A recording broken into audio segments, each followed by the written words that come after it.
In 25, before China had even entered its official flood season in July, disaster was already sweeping across the nation. From the smoky industrial belts of the north to the farmlands of the south, unrelenting rains merged with swollen rivers, turning what should have been routine monsoon challenges into a nationwide nightmare. The waters didn't burst in a single wave. They crept forward day after day, tightening their grip until whole provinces were drowning. By July 4th, Chinese officials admitted that 329 rivers had surged past the danger line. But behind this statistic lies a far darker truth. This crisis is not simply nature's wrath. It's the result of human arrogance. And at the very heart of it stands the most controversial symbol of modern China, the Three Gorges Dam. Once glorified as the Communist Party's ultimate triumph of engineering, the dam is now seen as its Achilles heel. When it was inaugurated in 2003, state media boasted that it could withstand a once-in-a-thousand-year flood. Later, that promise was quietly downgraded to once-in-a-century. Now, as red alerts blare across central China, even that watered-down claim sounds like a cruel joke. The cracks in the illusion, both metaphorical and real, are widening. To ease the strain, authorities unleashed up to 11 floodgates, dumping 44,000 cubic meters of water every second, an amount that could submerge Hangzhou's West Lake countless times. Officials framed it as a necessary move. Locals called it what it truly was: state-orchestrated flooding. In reality, Beijing chose to shield upstream industrial hubs and sacrifice downstream villages. Politics won, ordinary people lost everything. Dr. Wang Weilu, a hydraulic engineer once tied to the project, has long blown the whistle. According to him, flood control was never the dam's true purpose. It was a business scheme, hydropower profits for elites on China's east coast. Experts recommended lowering reservoir levels before monsoon rains. Instead, the reservoir was filled to the brim, wiping away its safety margin. When the downpours arrived, panic followed, and the floodgates were forced open. Wang calls this a gray rhino, a disaster that everyone sees but leaders refuse to face. And the problem doesn't end with one mega dam. China hosts nearly 100,000 reservoirs, many built decades ago, now decaying and unstable. Sudden midnight discharges have become routine, erasing villages under cover of darkness, with no accountability. And still, the propaganda machine can't hide everything. The dam itself is showing alarming signs of stress. Beijing concedes there have been minor shifts. Independent researchers suggest far worse: cracks under pressure, growing seismic risks, and rising instability.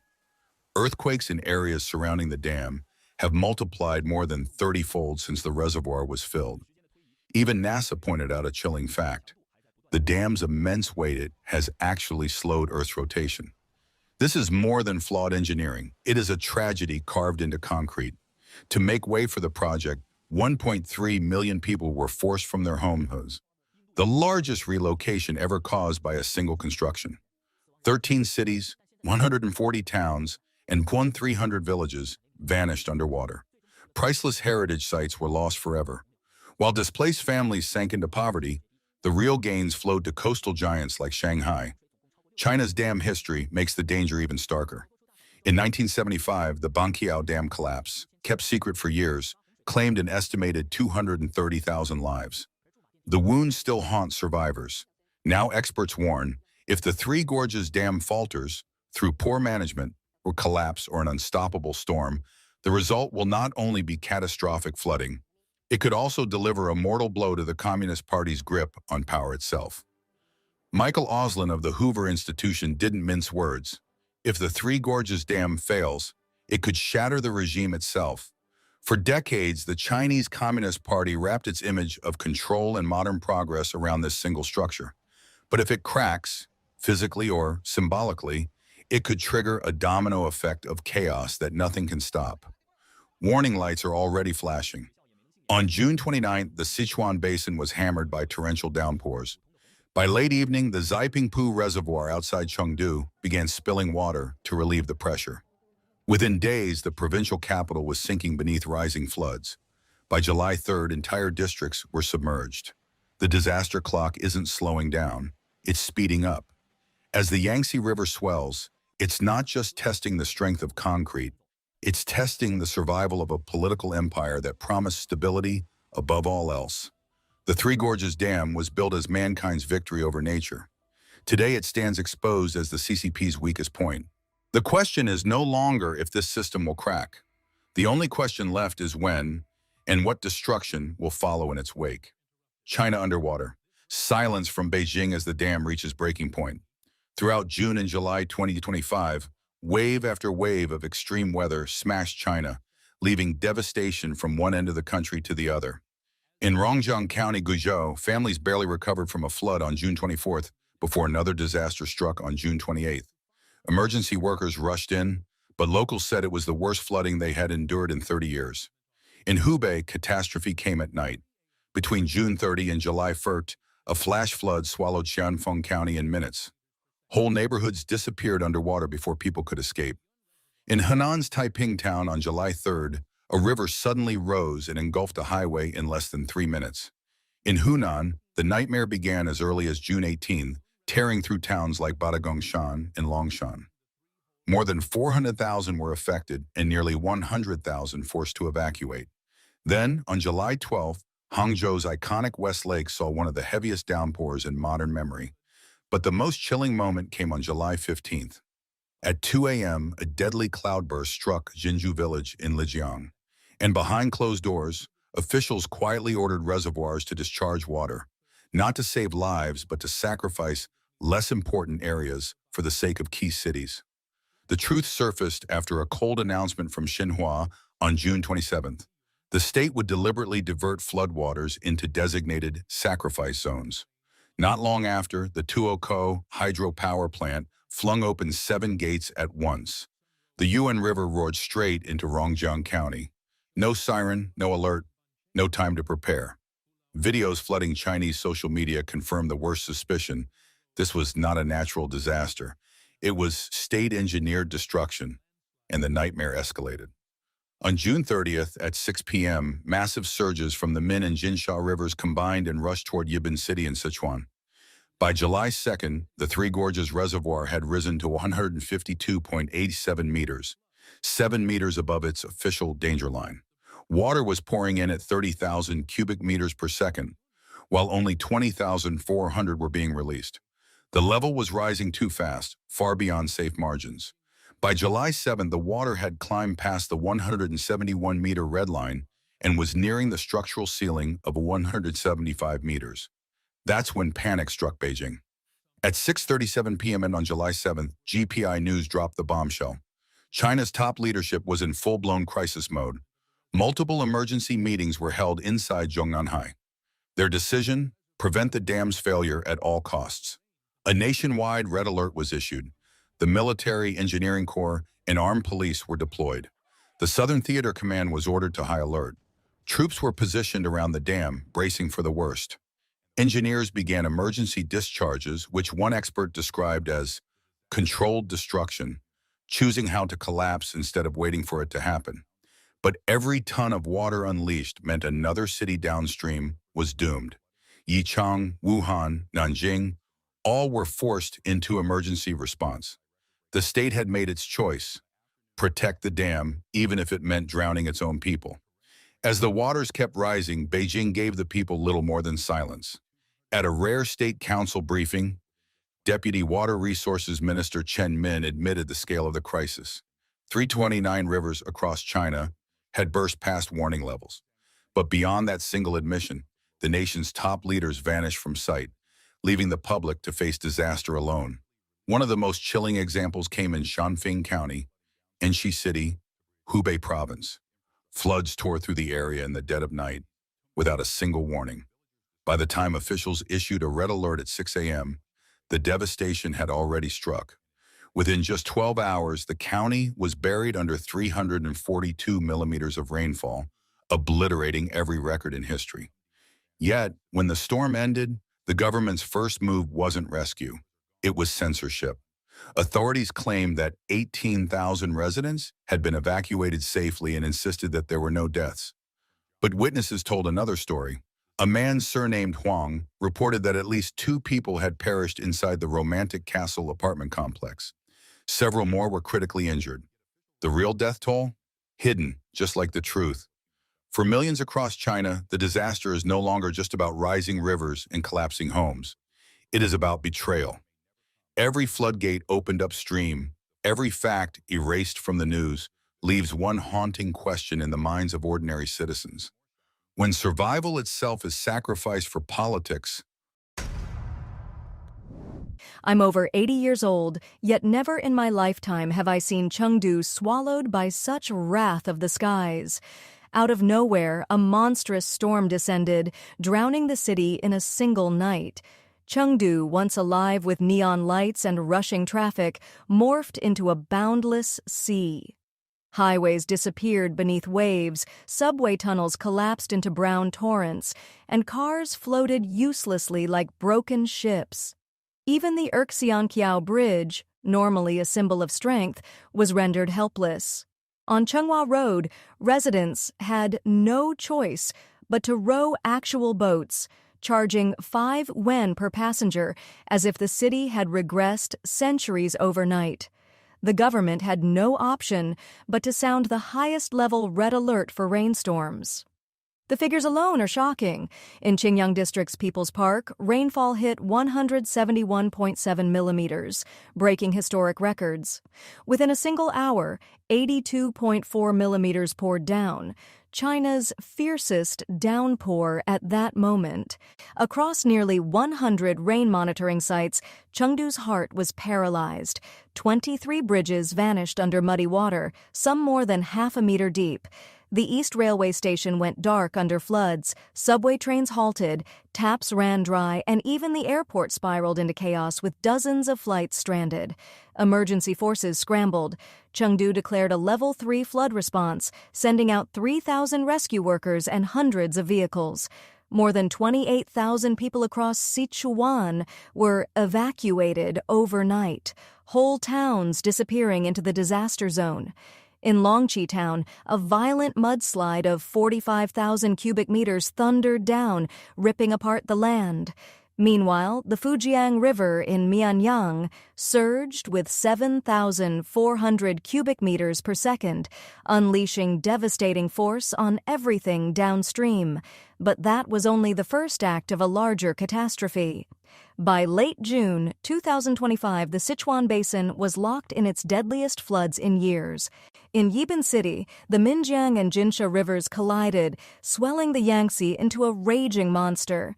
At Hyangate Station, water levels shot up to 267 meters, with flows surpassing 20,000 cubic meters per second. The Three Gorges reservoir itself was hammered by nearly 30,000 cubic meters per second, forcing engineers to open floodgates, only to intensify destruction downstream. Across southern China, 100,000 square kilometers were drenched, with 70,000 square kilometers under extreme rainfall. In just 24 hours, 14 billion cubic meters of rain fell, the equivalent of 1,000 West Lakes unleashed at once. Now, a haunting question grips millions. Can China's pride, the Three Gorges Dam, survive this relentless punishment? Reports whisper of secret discharges, cracks and deformations, and reservoirs clogged with silt. Once hailed as indestructible, the dam is being tested like never before. If it falters, where is safe and what happens next? Sichuan has endured disasters for centuries, but its exposure to extreme weather is worsening dramatically. Studies show that in the Cheongguan Mountains, major floods now strike 12 times more often each decade. A 2025 nationwide survey exposed a grim truth. Sichuan has the highest flood frequency in all of China. And the strange part? These disasters began escalating right after 2003, the very year the Three Gorges reservoir began to fill. Scientists won't claim direct causation, but the timing is far too suspicious to ignore. This province has also become the epicenter of compound disasters, heat waves that flip into flash floods, or droughts that collapse into torrential rains. The Chengdu-Chongqing corridor is battered the hardest. Climate models warn that under high-emission scenarios, extreme weather days could triple in the coming decades. Global warming isn't a distant threat here. It's already turning Sichuan into a yearly battlefield of fire and flood. Yet nature alone cannot be blamed. Human engineering has carved its own trap. Sichuan is China's hydropower capital, hosting 3,700 stations and more than 8,000 reservoirs.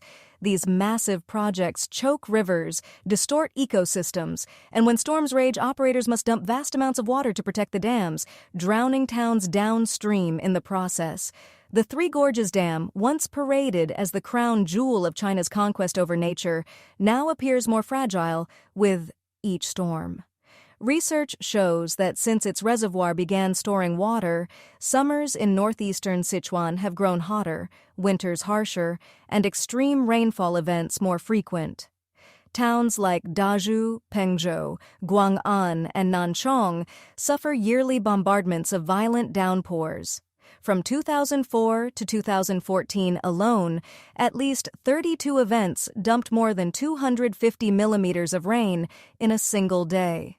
Some scientists even warn that the vast water vapor rising from the reservoir may be feeding monsoon clouds, dragging heavier rainfall directly back into Sichuan itself. Satellite data paints a chilling picture. Back in 2006, Japanese scientist Nakaha revealed that the Three Gorges reservoir wasn't just storing water, it was actually amplifying rainfall over the Daba and Chinling mountain ranges, areas already infamous for flash floods and catastrophic landslides. Add to that Sichuan's enormous river network, crisscrossed with more than 60 hydropower stations capable of holding nearly 70 billion cubic meters of water. But when storms hit and these dams are forced to dump water, the mud and silt rush straight toward the Three Gorges. And here lies the silent killer, sediment. In 2020 alone, the reservoir trapped 140 million tons of silt, but managed to clear only a quarter of it. By 2023, a staggering 2.1 billion tons had accumulated. Dredging was tried and failed. Machines broke down within days, and unstable slopes made digging impossible. The only way to flush out the silt is through massive flood releases. But that means low-lying regions like Dongting Lake and Wuhan pay the ultimate price. What once stood as a monument to human achievement is now a source of dread. Experts quietly discuss warping and shifts within the dam's structure. Officials reassure that everything is safe. But the public sees images of cracks and twisted concrete and asks, what if this giant falls? Disaster researchers suggest that survival lies high above the Yangtze's path. The Shenangjia mountain range in Hubei, towering over 3,100 meters, could act as a natural stronghold. But for millions living in the floodplains, that knowledge feels meaningless. How do you escape when water can swallow entire cities in hours? The larger question lingers. Did humanity conquer nature, or did it construct a colossal trap waiting to spring back? Climate change is accelerating, and China is learning the hard way. Floods and relentless rains are no longer rare events, but annual horrors growing in scale. Experts warn the old faith in one dam to hold back the Yangtze is dangerously outdated. Can the Three Gorges Dam still carry the weight of protecting millions, or is it a ticking time bomb? Cracks are no longer rumors. They're visible. Studies confirm the massive structure has shown signs of slow but steady deformation. Once hailed as flawless, the dam now faces questions it cannot easily answer. The force of billions of tons of water pressing against compromised concrete isn't something that disappears with an official statement. Authorities claim the damage is within limits, but to the public, each new storm looks like the beginning of the end. Every flood season brings fresh tests. Water inflows are growing stronger, pushing the dam beyond what its original designers envisioned. If one section collapses, the chain reaction would unleash devastation at speeds no one can outrun. Scientists both inside and outside China have raised alarms, but their warnings are drowned out by official optimism. For those living downstream, comfort words don't matter. Survival does. The nightmare scenario is terrifying to imagine. A breach. If the Three Gorges breaks, floodwaters would roar down the Yangtze Basin, consuming Wuhan, Nanjing, and even Shanghai in hours. Hundreds of millions of people, countless farms, and vital industries could vanish under the surge. Experts don't call it just a Chinese disaster. They say it would shake the entire world. For decades, the dam was paraded as proof of mankind's mastery over nature. Today, it looks more like a fragile colossus under siege by time, water, and climate. Cracks, warping, unstoppable floods, signs that no human structure, no matter how mighty, can remain untouchable. What was once celebrated as power and pride now casts a long shadow of fear. Each storm that pounds the reservoir whispers the same truth. Nature will not be tamed. The future of the Three Gorges is more than an engineering issue. It's a matter of survival. Will China invest in solutions beyond one aging megastructure, or continue betting on concrete already showing its limits? If the dam endures, it may stand as a miracle of resilience. But if it fails, it will mark the greatest man-made catastrophe in history. For those downstream, every drop of rain is not just weather, it's part of the countdown. A friend in Pudong told me his company not only canceled the year-end bonus, but also slashed salaries by 30%. He had planned to use the bonus to pay his mortgage, but that plan is gone. Many of my friends in Shanghai are going through the same. Some companies are laying off, others cutting pay or delaying wages. Is every company in Shanghai this desperate now? One woman said, "I've already reduced the house price by 3.3 million yuan in just 3 months. Sister, this house is worth over 3 million yuan for the view alone, and you're still asking me to cut more? I can't. My kid is going abroad to study, and I need the money. Business is collapsing, and I'm forced to sell." With China's economy stalling, layoffs and the infamous 35-year-old threshold have left countless middle-aged workers trapped. Once you lose your job, getting back in is almost impossible. Even those once earning tens of thousands a month now struggle to find work that pays decently. One blogger wrote, "I can't change my fate, nor my parents. Just days ago, my dad's company dissolved, leaving him jobless at 57. With a younger sister still in school, he can't rest. I didn't know how to comfort him. I just sent 5,000 yuan. But the guilt crushed me. I'm too ordinary, too weak to give them a better life." Her father keeps searching for work, exhausted, nearly 60, still carrying the weight of the family. She recalled how, in her rebellious years, she used to blame her parents for not making enough money. Only later did she realize they had sacrificed everything, working endlessly, never traveling, never enjoying life, just to keep food on the table. Another blogger, Xiao Wang, thought he had hope when he landed an interview at an internet firm. But reality hit hard. The company proudly told him, "We work 996 here, 9 a.m. to 9 p.m., 6 days a week. No holidays, just time off in lieu." Xiao Wang left furious. Occasional overtime is fine, but turning 996 into a rule? Canceling national holidays? Are you hiring employees or slaves?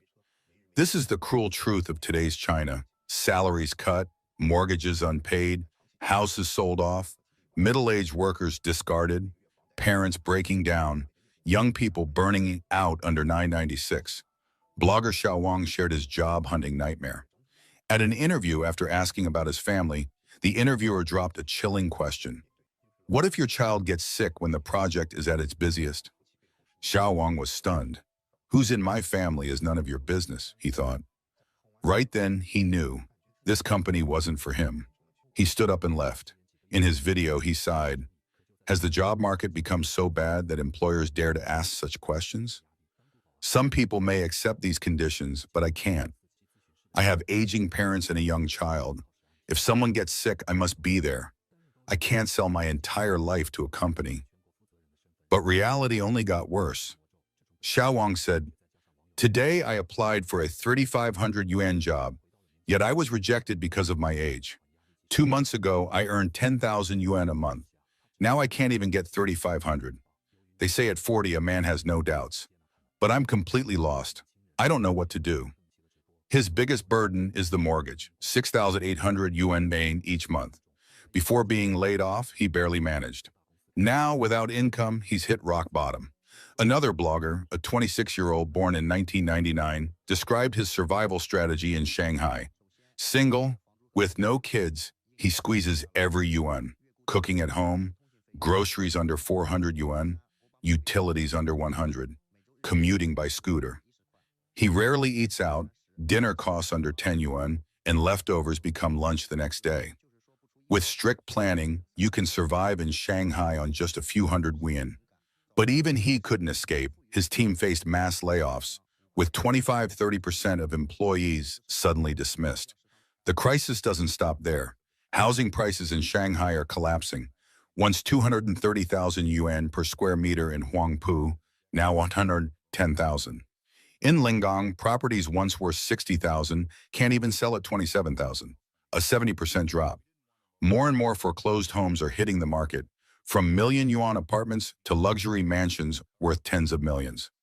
Experts predict another 30–60% drop within 3 years, pushing countless families to bankruptcy. 1/4 of households in Shanghai are already underwater, with debts far beyond their assets. One man broke down. I worked in Hangzhou for years, finally bought a 3 million yuan home with a 900,000 down payment and a 2.1 million loan. Monthly mortgage, 12,000 yuan.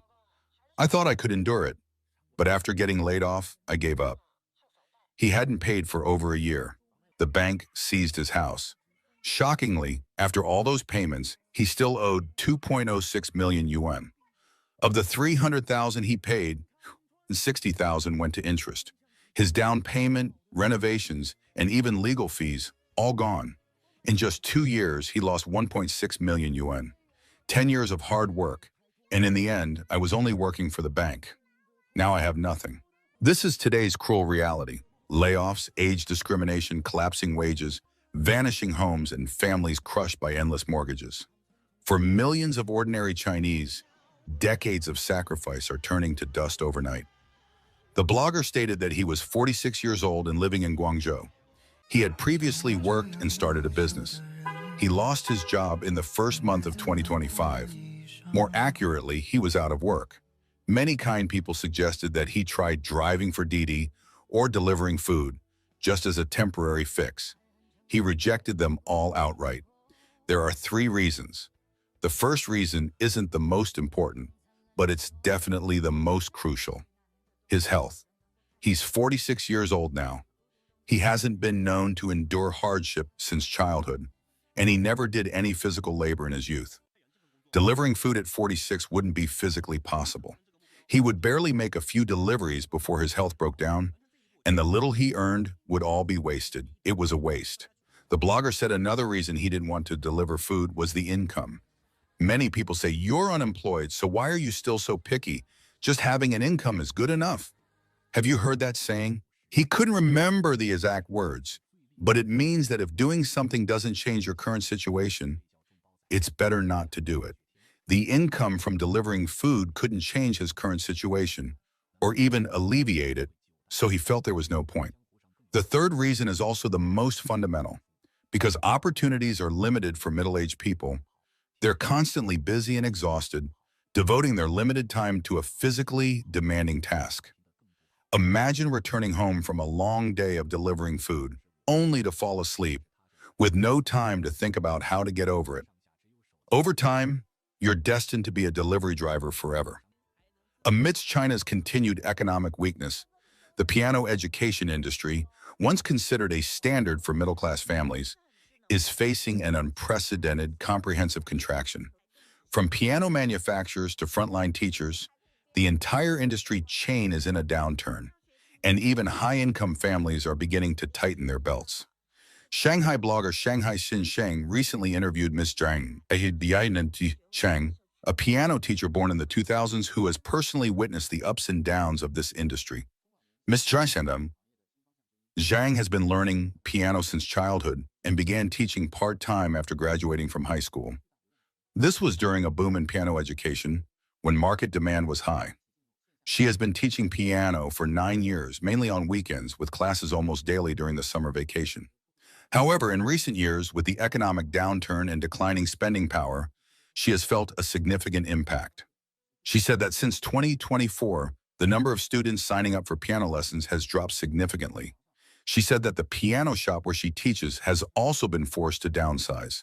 Originally a 2-story teaching space, it now only has 1 floor left, with the other floor sublet. Fewer classes and a shrinking student population have exacerbated overall operational pressures. With falling housing prices in Beijing, Shanghai, Guangzhou, and Shenzhen, and frequent layoffs at large companies, high-cost educational programs like piano have gone from being a must-have for families to a dispensable expense. Ms. Zhang said, "I've even had parents tell me directly, our family income can't keep up, and with 2 children, it's too much. We have no choice but to give up piano lessons. Because piano learning requires long-term results.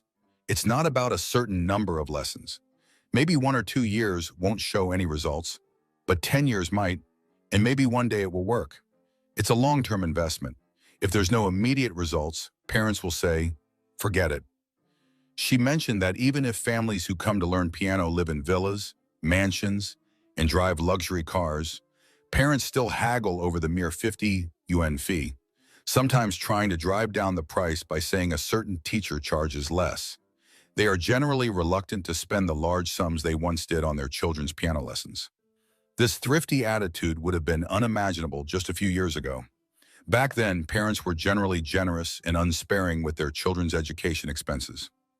Today, people's consumption attitudes have clearly shifted, and they have become extremely cautious about spending money.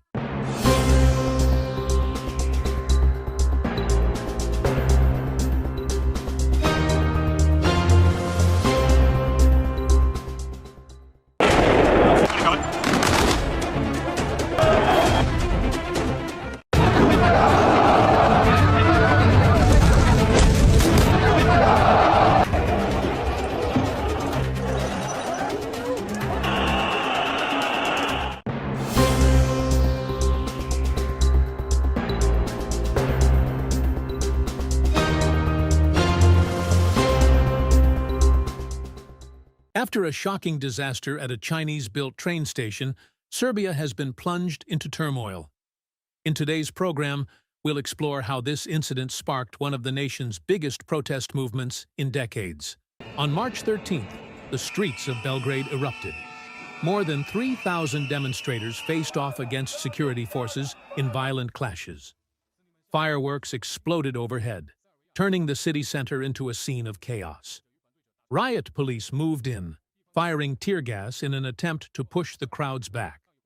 What began as a small student protest in Novi Sad soon grew into a nationwide movement. The spark? The collapse of Novi Sad's newly renovated train station last November, a project led by a Chinese construction firm. The tragedy claimed 16 lives and left a scar on the nation. Anger quickly spread as citizens voiced outrage over shoddy construction, widespread corruption, and a government unwilling to take responsibility. For 9 months, protests swept through Serbia, with violence leaving dozens injured and hundreds behind bars. Analysts suggested the timing wasn't coincidental, noting that the unrest intensified just as President Aleksandar Vučić prepared for a high-profile visit to China. Reports revealed that Xi Jinping had personally invited him to Beijing to attend the 80th anniversary of the end of the Second World War in Asia. Speaking in the northern town of Bostan, Vučić confirmed he would travel to China in early May. He even hinted that Vladimir Putin would be present, and rumors circulated that Donald Trump had also received an invitation. Memories resurfaced of Xi's pledge years earlier in Moscow to support Serbia on future infrastructure projects, evidence, critics say, of how closely Vučić's government is tied to Beijing. Chinese state media has long painted the relationship as an ironclad friendship, stronger than even China's bond with Pakistan.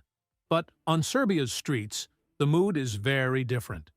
Protesters demanded Vučić's resignation, and the rallies spread like wildfire online. While government-controlled outlets claimed the unrest was fueled by foreign interference to damage ties with China, ordinary Serbians insisted they were only demanding freedom and transparency, much like neighboring countries such as Poland and Romania. Some even suggested Serbia could one day back away from China's Belt and Road Initiative.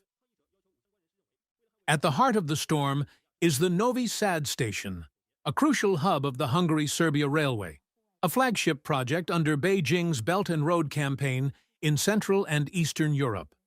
Between 2022 and 2024, Chinese contractors, including China Railway International and China Communications Construction, led extensive renovations. The station officially reopened in 2024, but disaster struck just months later. On November 1st, a massive 48-meter concrete roof caved in, instantly killing 14 people, leaving 3 critically injured and trapping 2 women who later died after undergoing amputations. A 19-year-old man also lost his life to severe injuries. Train services collapsed, and the station became infamous as yet another tofu-dreg project stamped with the label "Made in China." The incident raised urgent questions about safety oversight, corruption, and the government's accountability in infrastructure development. What might have been written off as an accident instead unleashed deep frustration across the country. Students who first gathered for candlelight vigils in memory of the victims soon led larger demonstrations, which spread from Novi Sad to towns and cities nationwide. By May 2025, the movement had expanded into over 400 locations.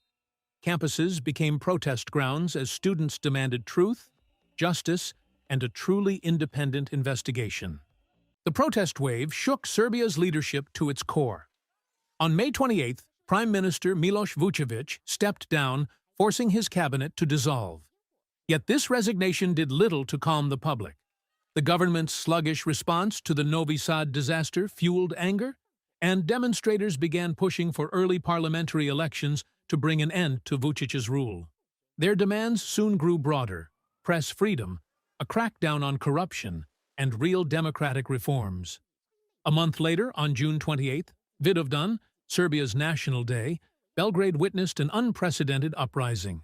Police said 36,000 people flooded the streets, but independent observers reported numbers closer to 140,000, making it the largest protest in the country's modern history. Unlike earlier marches, which had been peaceful, this one descended into violence. Riot police unleashed stun grenades and tear gas, while protesters hurled flares and fireworks back. Dozens were dragged away in mass arrests. Organizers had warned Vučić beforehand: call early elections by 9 p.m. or step down. But the president refused, denouncing the movement as a foreign-backed conspiracy. Analysts, however, warned that stonewalling public anger could only inflame the situation further. Andreas Tusa of Teneo noted that the longer Vučić stalled, the more volatile the unrest would become. Finally, under relentless student pressure, the government moved. On date, 11 high-ranking officials tied to the Novi Sad station collapse were arrested. Among them were the former Minister of Construction, Transport and Infrastructure, and the former head of Serbia's rail infrastructure company. The crackdown was meant to ease public fury, but it came too late. Reuters later revealed explosive details. 6 suspects were charged with collaborating with 2 Chinese giants, China Railway International and China Communications Construction. They were accused of issuing fraudulent invoices during the Novi Sad station renovation, draining Serbia's budget of more than $115 million, while the companies pocketed nearly $19 million in illegal profit. The case highlighted how Belt and Road projects were not only construction schemes, but also vehicles for corruption, exported directly from Beijing into Europe. Serbia, in fact, has long been a centerpiece of China's ambitions in the Balkans. With its communist past and historic ties to authoritarian regimes, Belgrade found Beijing to be a natural partner. After the collapse of Yugoslavia, Serbia emerged as an independent nation in 2006, refusing to align with the EU or NATO. Instead, it turned to Russia and China for support. Chinese state media even described Serbia as Beijing's most trusted ally in Europe, closer than Pakistan, calling the relationship stronger than steel. Since 2016, when Serbia became the first European nation to formally join the Belt and Road Initiative, Chinese investment has poured in. Railways, highways, bridges, and even copper mines have been developed under Beijing's watch. While these projects created jobs and injected financing, they also sparked criticism over debt dependence, environmental harm, and harsh labor conditions. In 2023, Voice of America released a powerful documentary titled Powder Keg: China's Belt and Road in the Balkans. Director Samir Zebo said the title symbolized both the region's history of instability and the hidden tensions behind China's involvement. The film exposed how opaque many of these deals were, particularly in Serbia and Montenegro. Analyst George, interviewed in the documentary, made the issue clear. The problem wasn't investment itself, but the secrecy behind it. What are the terms of the contracts? Who benefits? What damage is being done to the environment? What protections exist for workers? These questions remain unanswered, he said. The documentary concluded that while China's projects may technically stay within the law, the lack of openness leaves an unmistakable shadow hanging over them. In eastern Serbia, the Bor copper mine, now run by a Chinese company, has sparked outrage. Locals complain that constant blasting has cracked the walls of their homes and poisoned the surrounding environment. In Zrenjanin, the site of the Shandong Linglong tire factory, conditions were even more shocking. Vietnamese workers were reportedly crammed into overcrowded dormitories with no running water or electricity. Meanwhile, in neighboring Montenegro, a highway project led by a Chinese construction giant drove the small nation of barely 600,000 people into $1 billion of debt. The completed section stretched only a third of the intended route, yet loan documents revealed that if Montenegro defaulted, Beijing reserved the right to seize assets. Most other details of the deal remain sealed, fueling suspicion. Critics argue that China thrives on working with corrupt governments, while Chinese state media continues to insist the Belt and Road brings prosperity to Central and Eastern Europe. Since 2013, the Balkans have seen 136 China-backed projects worth over $32 billion, many tainted by corruption, labor abuse, and environmental damage. Serbia has become Beijing's main partner, with over 30 joint ventures and record trade of $8.3 billion last year. But heavy debts from Belt and Road deals raise fears that Serbia could face a crisis similar to Sri Lanka or Pakistan, threatening its independence and fueling public distrust of government policy. Looking ahead, Serbia's political future remains uncertain. If student protests intensify, corruption scandals continue to spread, and pressure from Brussels grows stronger. President Aleksandar Vučić could be forced out. Should that happen, a new government might pivot away from Beijing, review existing deals, and limit further cooperation. Serbia's economy is already closely tied to the EU, and culturally it shares more with Europe and Russia than with China. If Belgrade leans harder toward Brussels and accelerates its EU accession, China's attempt to anchor itself in the Balkans could unravel. In that case, Serbia's withdrawal from the Belt and Road Initiative might be just a matter of time.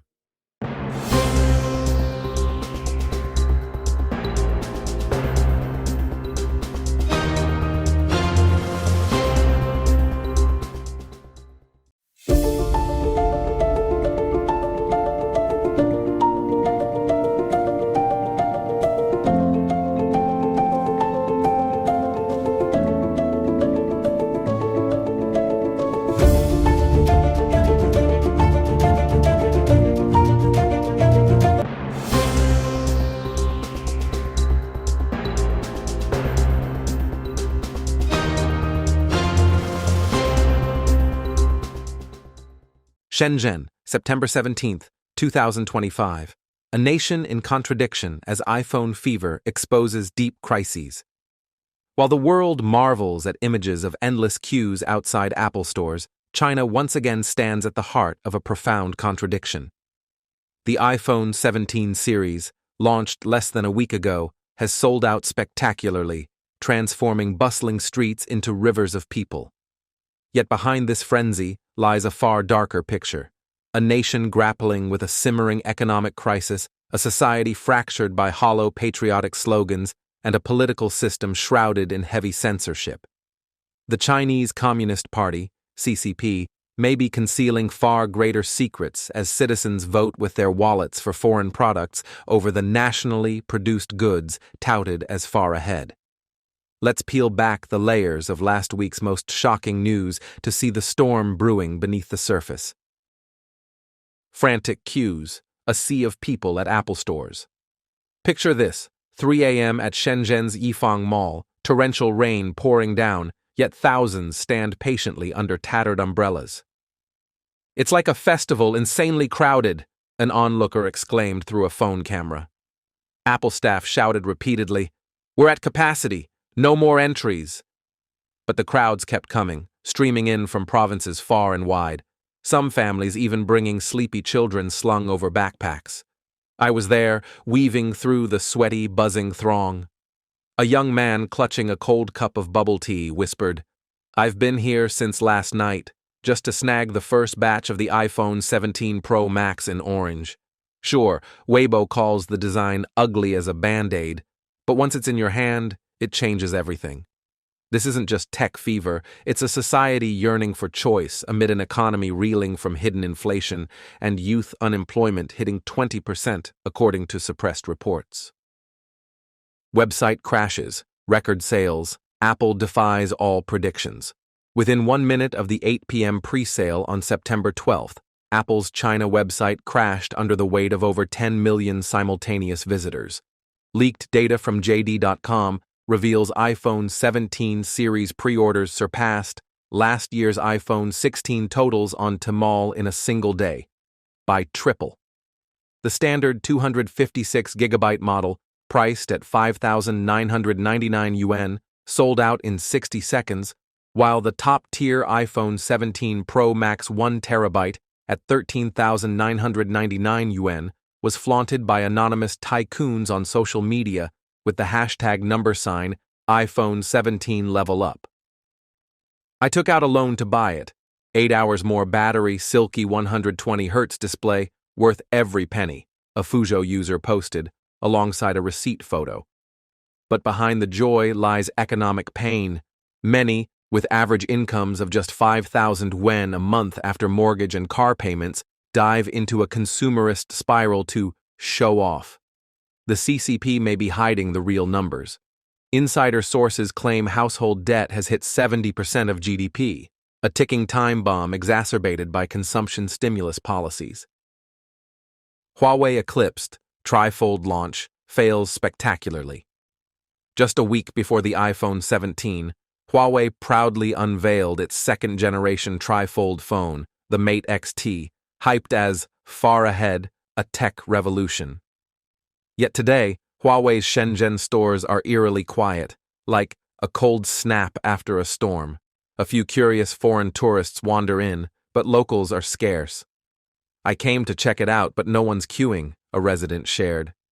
While Apple sparked a global frenzy, Huawei languishes in the shadows of criticism. Mate XT sales reached a dismal 200,000 units in its first week, far below the expected 2 million. Weibo's patriotic tycoons, who once championed supporting national products, now do a 180. Huawei's nice, but 20,000 yuan for what feels like a prototype? Who'd buy that? This isn't just a commercial flop. It reflects a deeper social crisis, as faith in the Chinese dream crumbles amid the CCP's push for self-reliance against U.S. sanctions. Shocking complaints, exploding batteries, suicidal screens, from hushed Weibo forums to censored Telegram groups, horror stories about Huawei abound. "Oh my God, my face nearly blew up," a Beijing victim cried in a viral video, showing a Mate XT smoking after its battery spontaneously exploded just 9 months after purchase. It was fine, then boom, it burned to a crisp. What external force causes this? It's not an isolated case. At least 50 similar incidents were reported in September alone, from leaking screens to stainless steel frames rusting within months. A young mother in Shanghai shared, "My kid used a Huawei Pocket Up, and the inner screen broke twice. Repairs cost 2,000 yuan with no warranty. Huawei blamed user error, but look, no scratches." These aren't random defects. They're symptoms of a domestic quality crisis as Huawei factories, pressured by sanctions, churn out mass-produced units with flaws hidden by CCP-influenced quality control. Disastrous after-sales service, fleecing. Consumers listen to Li from Guangdong. "My 8,999 yuan Huawei Mate 70 Pro Plus stopped charging after 3 months. WeChat crashed constantly, and Harmony OS 5.0 lagged horribly." Li fought for 6 months, from local service centers to court, only to be charged 6,000 to 7,000 yuan for a screen repair because he didn't buy insurance. A big company treating customers like this, how can ordinary people fight back? Similarly, hundreds of complaints about the Honor 300, warped after normal use, speakers crackling like an old radio, were denied warranty for dents at the hinge. A Huawei salesperson confessed on an anonymous forum, "Customers yell at us, saying the system's awful. At the same price, Xiaomi or Oppo are better. We're forced to push national products, but now everyone wants refunds." This is China's dark underbelly, a politicized after-sales system where the CCP prioritizes social stability by suppressing complaints, fueling a growing silent boycott, social conflict, fake patriotism, and online shouting matches. On Weibo, the hashtag #, couldn't snag a phone 17 topped searches with millions of bitter comments. Mouth says no, hands grab anyway. But beneath lies a fierce ideological war. "Buying Huawei is patriotic. Buying Apple is treason," screamed a patriotic account, labeling iPhone fans traitors. A Suzhou blogger, after posting an objective analysis of why people choose Apple, had his post deleted in 2 hours. "I just spoke the truth. Apple pays taxes, creates jobs, yet I'm called an enemy." This conflict mirrors a divided society. Youth, facing 30% unemployment, wield iPhones as symbols of rebellion. Older generations, steeped in propaganda, push boycotts amid US-China tensions. Yet actions speak louder. Tesla outsells domestic cars, and iPhone sales double Huawei's. The CCP may be hiding the extent of this discontent, with internal reports estimating 40% of young consumers lose faith in national products. Censorship and cover-ups, the CCP's hidden truths. That blogger's post is one of thousands erased from Chinese social media. "I was called a traitor just for analyzing why people pick Apple over Huawei," he said, voice trembling over an encrypted call.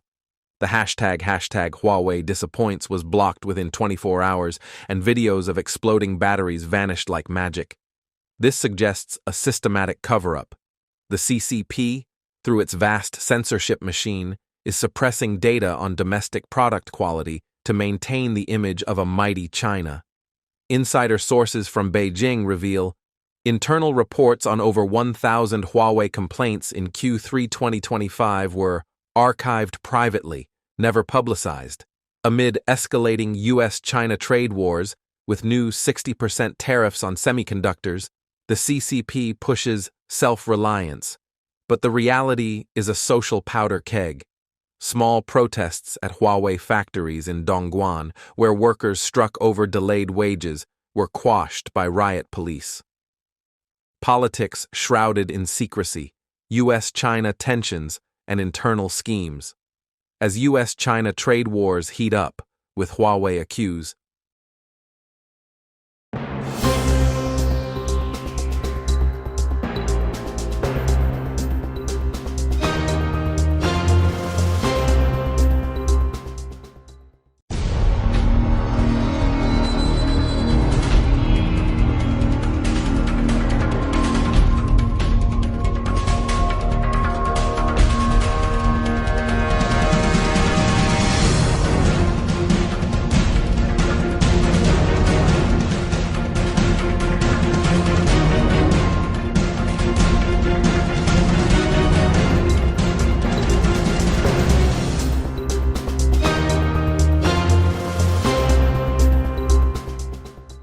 When Moscow slammed the brakes on Chinese trucks, the shock wasn't just felt in Beijing. It rippled across Russia's transport industry. For months, drivers had been grumbling about failing brakes, ear-splitting engines, and seatbelts that felt like toys. The love affair with bargain-priced Chinese imports came crashing down, and the honeymoon was officially over. Consider the ordeal of the Alexandrovsk Commercial Association. In September 2024, the firm eagerly bought a FAW manipulator truck, convinced it would save money. But within 3 months, and barely 10,000 kilometers, the gearbox disintegrated. To make matters worse, the dealer flat-out refused warranty coverage. After a 3-month hunt for parts, the owner shelled out nearly 8 million rubles, about $100,000, just to get it back on the road. The nightmare didn't end there. By July 2025, a second FAW truck failed after 200,000 kilometers, this time demanding a 2 million ruble engine replacement. Furious and humiliated, the owner went public online. His story exploded across Russian social media, igniting outrage at what many now call tofu-dreg trucks from China. Few expected such tales to shake the supposedly unbreakable Russia-China partnership. But this summer, the Kremlin delivered a shock, a full ban on Chinese trucks. On July 30, 2025, Rosstandart, the federal watchdog for vehicle safety, revoked approvals for several major Chinese brands: Dongfeng, Photon, FAW, and Sinotruk. Surprise inspections uncovered glaring defects so severe they posed a direct risk to human life. Models like Dongfeng DFH4180, Photon BJ4189 and M4L, FAW CA4250 and CA4180, and Sinotruk Zeets were pulled from the roads overnight. Even vehicles cleared in other Eurasian Economic Union countries weren't spared. Dongfeng DFH52000B, Photon H5, and FAW J86B8X4 were blacklisted too. Overnight, Chinese trucks went from road kings to road outlaws. The faults were shocking: unreliable brakes, deafening noise, missing emergency systems like ERA GLONASS, and sloppy safety labeling. Investigators also flagged excessive emissions, radiation violations, flimsy seatbelt anchors, badly designed headrests, and missing underrun protection. Every flaw piled up into a safety disaster, not only for truck drivers, but for everyone on Russia's roads. Rosstandart hit back hard. Manufacturers were ordered to recall defective trucks already sold, pull unsold stock off the market, and fix every violation, or face massive fines. The crackdown wasn't out of the blue. Back in February 2025, Trade Minister Anton Alikhanov had already warned that Chinese brands were riddled with flaws, hinting that revocations could follow. Few took it seriously until the hammer fell. But behind the bans lies a bigger story. Russian companies are drowning in repair bills, while Chinese automakers are cashing in. Business Insider revealed that Chinese firms sold over 1 million vehicles in Russia in 2024, a 7-fold leap from the year before. Research group OSW noted that Chinese brands captured nearly 60% of passenger car sales and a staggering 65% of truck sales, compared to just 2% and 1% back in 2019. By flooding Russia with cheap vehicles, Beijing filled the vacuum left by Western car makers, yet treated Russia not as a partner, but as a dumping ground. A Statista chart from 2024 revealed a stunning shift. Sinotruk pushed nearly 20,000 trucks into Russia, while KAMAZ, the longtime national champion, barely managed 17,000. For Russian manufacturers, it felt like a humiliation. Their home market was being swallowed by China's rock-bottom pricing strategy. And now, with Moscow cracking down over safety failures, this uneasy dependence on Beijing's vehicles has erupted into a full-blown crisis. The year 2025 has been nothing short of disastrous for Russia's truck sector. Data from Autostat shows that in the first half of the year, only 22,000 heavy trucks were sold nationwide. But the bigger bombshell was who dominated the market. Chinese brands Sinotruk, Shackman, and FAW snatched nearly 37% share, while KAMAZ, once untouchable, was pushed down to 31%. Worse still, the entire market imploded. Sales crashed by almost 56% year-on-year. Beijing's cutthroat price war gutted Russian producers, forcing KAMAZ and Gaz to slash work weeks to just 4 days starting July 2025. According to the Moscow Times and the Bell, heavy truck sales collapsed by 60%, leaving KAMAZ's finances in tatters. Profits for 2024 didn't just shrink, they fell by a factor of 28 compared to the year before. Shareholders walked away empty-handed. with no dividends at all. Meanwhile, over 30,000 unsold imported trucks are gathering dust in warehouses, worsening Kamaz's nightmare. But market share tells only part of the story. Despite their rising numbers, Chinese trucks keep failing in the real world.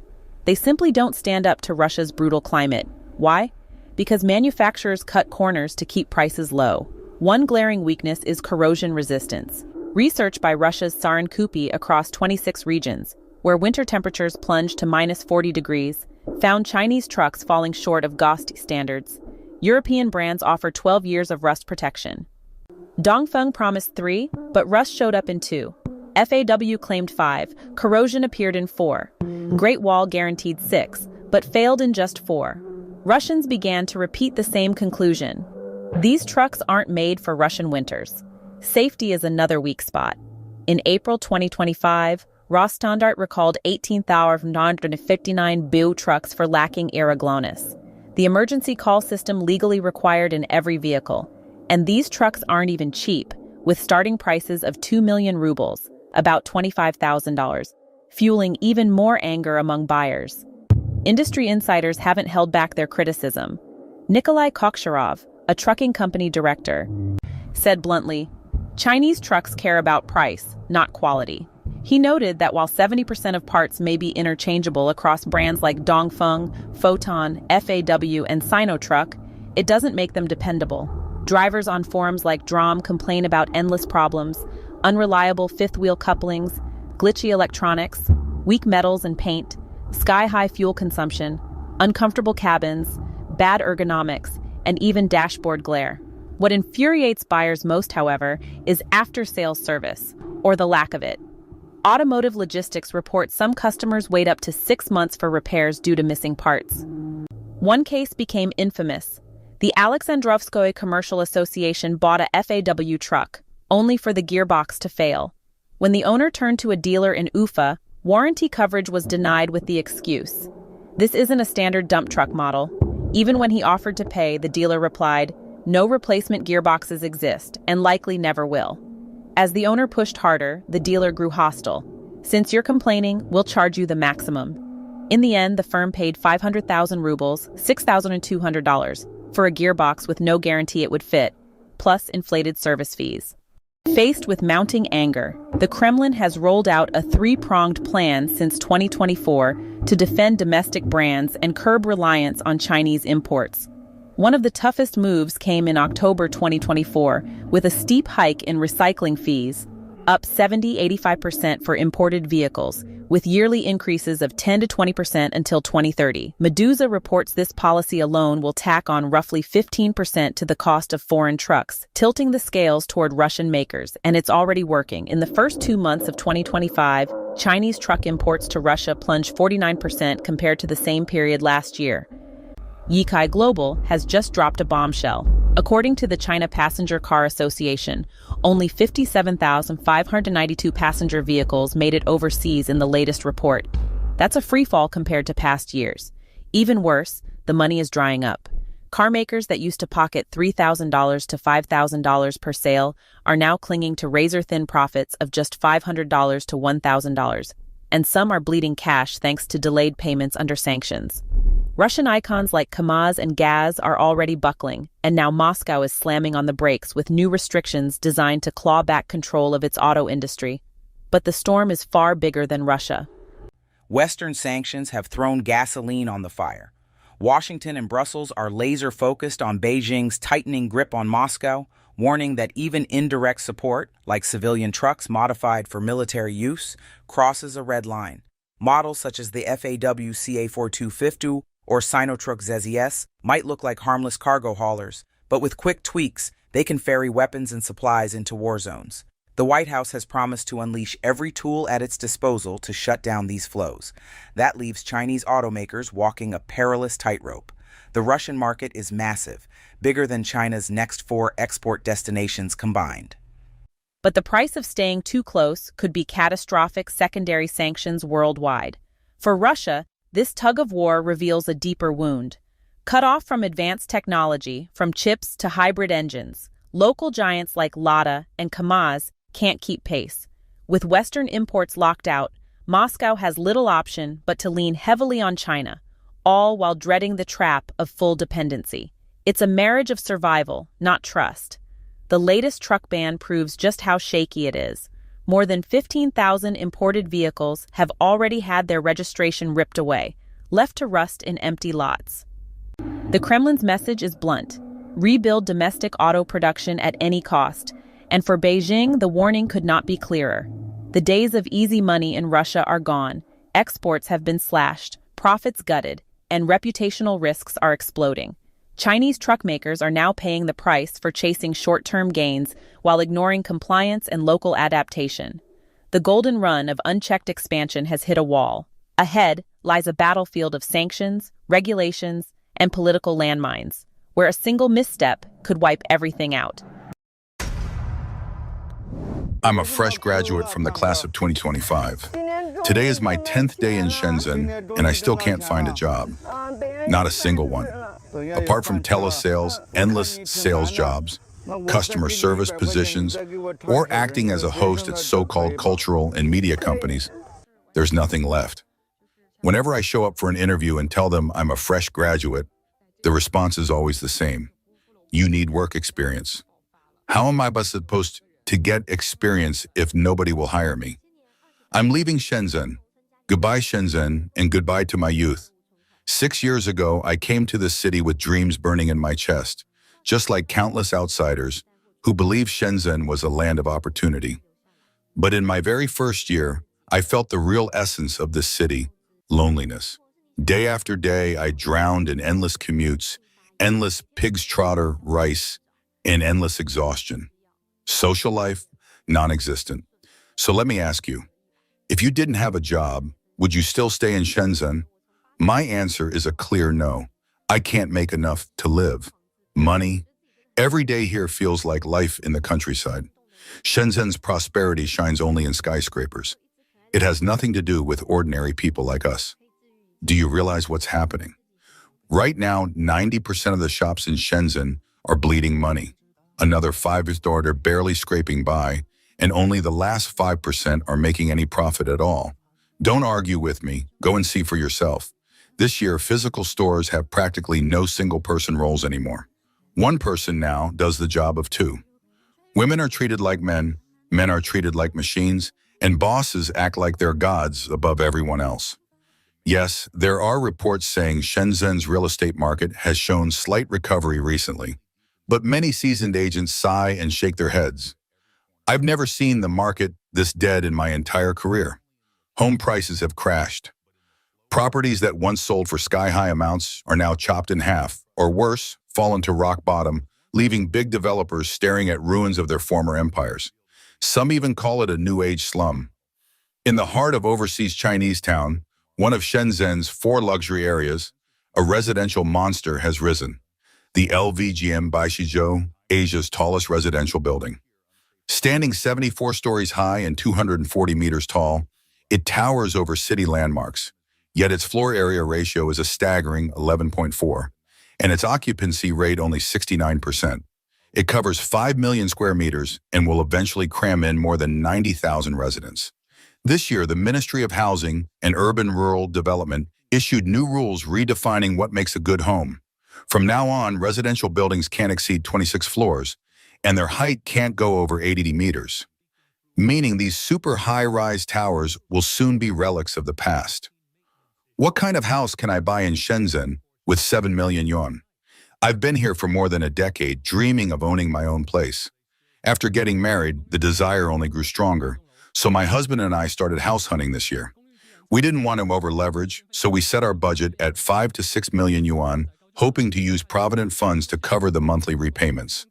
But no matter where we looked, new or pre-owned, we couldn't find anything satisfying. Recently, an agent called about a new development in Bao'an with an opening price just within our budget.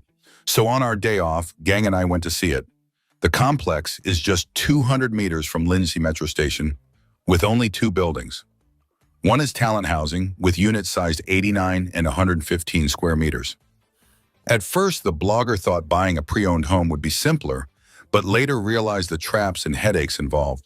So she and her husband decided to go for a new home, even if it meant a heavier down payment, just to keep the monthly loan pressure lower.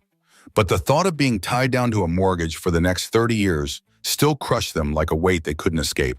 I bought a home in Shenzhen for 5 million yuan, and now look at it. Yesterday, my husband came home and told me our neighbors sold their place for just 4.5 million. I was devastated. Our community is brand new.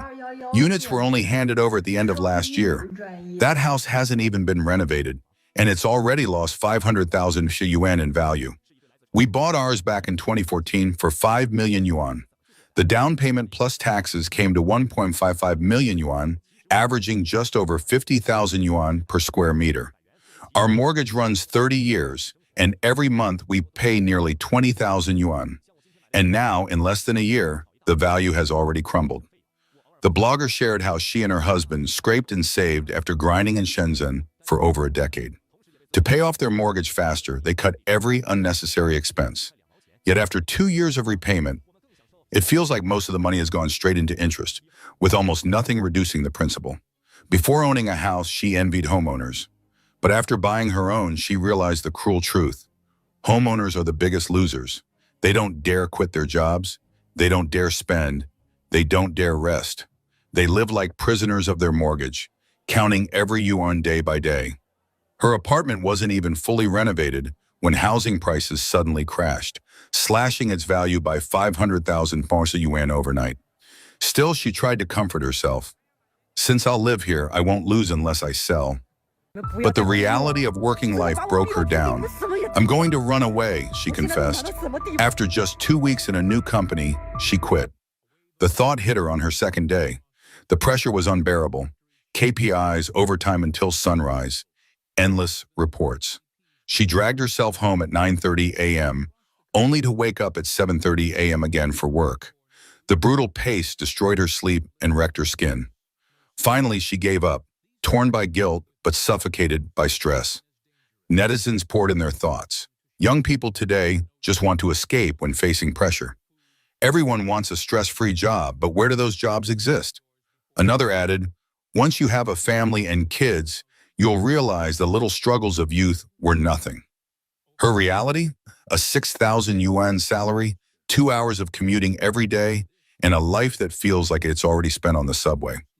Up at 7:30, rushing through makeup, crammed into line 5 like cargo, shoved around by strangers until she finally stumbles into the office exhausted before the day has even begun. Rent closer to work? Impossible. She hasn't even passed probation. She has to endure. Jobs are scarce, quitting is risky. Ran, another blogger, wasn't so lucky. She bought a 2 million yuan apartment, only to be laid off weeks later. During the team meeting, I got a message to report to conference room 906. I knew immediately it was another layoff.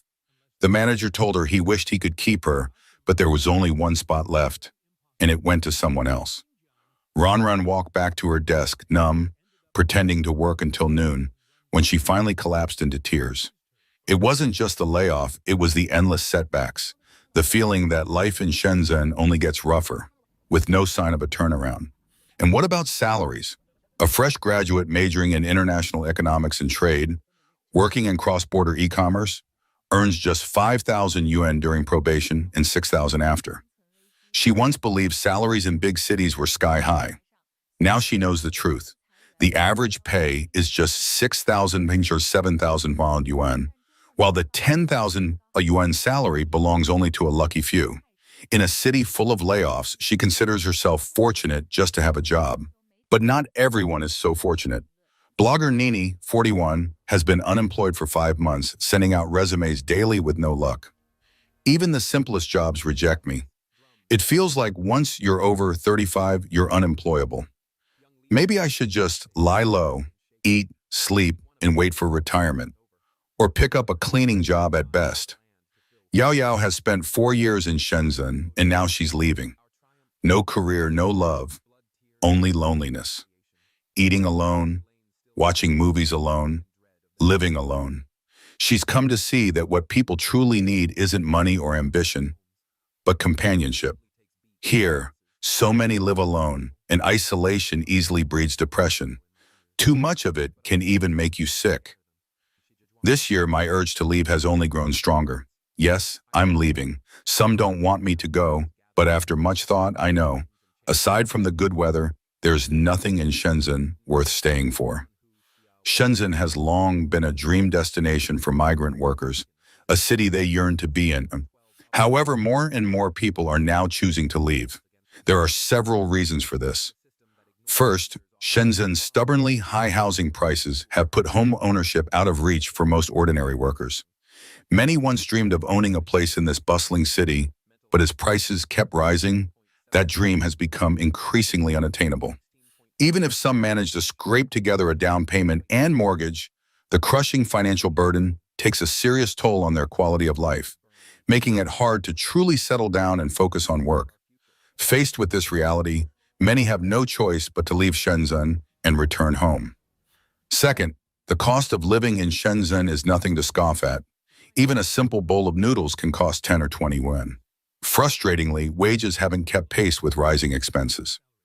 Shenzhen is often described as a city of opportunity, drawing in countless talented individuals. But this also creates cutthroat competition. Whether you're at a startup or a big company, the talent pool is saturated. To stand out, you must constantly excel, work long hours, and keep upgrading your skills, or risk being pushed out.